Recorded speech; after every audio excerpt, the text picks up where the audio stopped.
مجھے یاد پڑتا ہے زبیر صاحب نون لیگ کی حکومت سے پہلے پی ڈی ایم کی گورنمنٹ ایگزسٹ کرتی تھی اینڈ پی ڈی ایم کی گورنمنٹ کے ایگزسٹ کرتے کے دوران تھنگز وینٹ رانگ ان اے وے کہ بہت زیادہ مہنگائی اور انفلیشن بڑھ گئی تھی.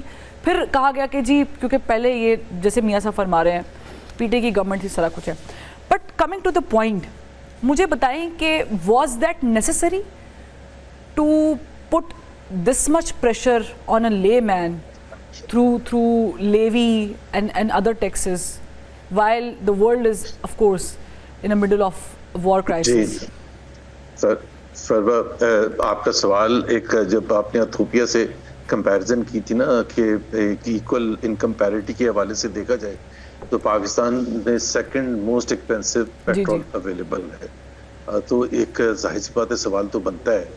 اور اس کے ساتھ ساتھ ایک میں جاوید لطیف صاحب کے لیے ریپیٹ کر دوں کہ اس وقت جو کرائسس آیا, تیل کی قیمتیں بڑھیں, کیا کیا دوسرے ممالک نے, جو ہمارے خطے میں ہندوستان میں کوئی انکریز نہیں ہوا.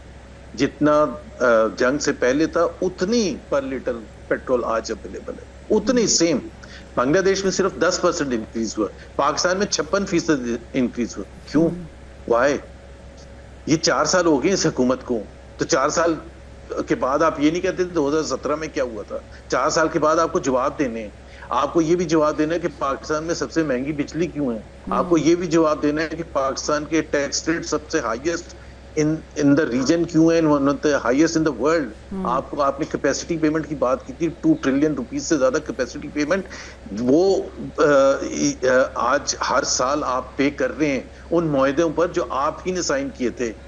آپ سب سے زیادہ غربت اگر کسی ملک میں ہے پورے ریجن میں تو پاکستان میں ہے. کیوں؟ سب سے زیادہ بے روزگاری اگر کسی ملک میں ہے تو پاکستان میں ہے. کیوں؟ Why are we lagging behind?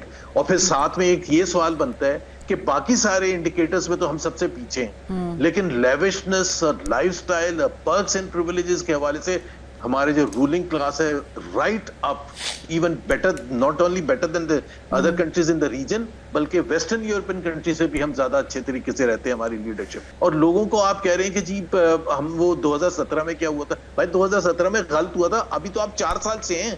4 سال کے بعد تو یو ایس کا پریزیڈنٹ نیا الیکشن ہو جاتا ہے, ایک ٹرم ملتا ہے 4 سال کا کانگریشنل لیڈرشپ کو بھی اور یو ایس پریزیڈنٹ کو بھی. اس میں جواب دینا پڑتا ہے, آپ کو رسپانس کرنا پڑتا ہے. یہ تو نہیں آپ کہتے رہتے کہ جی وہ جو پچھلا آیا تھا وہ کر کے گیا, اور آپ تو 50 سال سے بیٹھے تھے. ٹھیک, مطلب آپ کی کوئی رسپانسبلٹی ہے ہی نہیں. لیکن 50 سال سے زبیر صاحب آپ بھی رہے, ان کے ساتھ چلنے نہیں دیا گیا نا. یہ بھی تو دیکھیں نا, وہ جب چلنے کی کوشش کرتے تھے پھر وہ گاڑی رک جاتی تھی.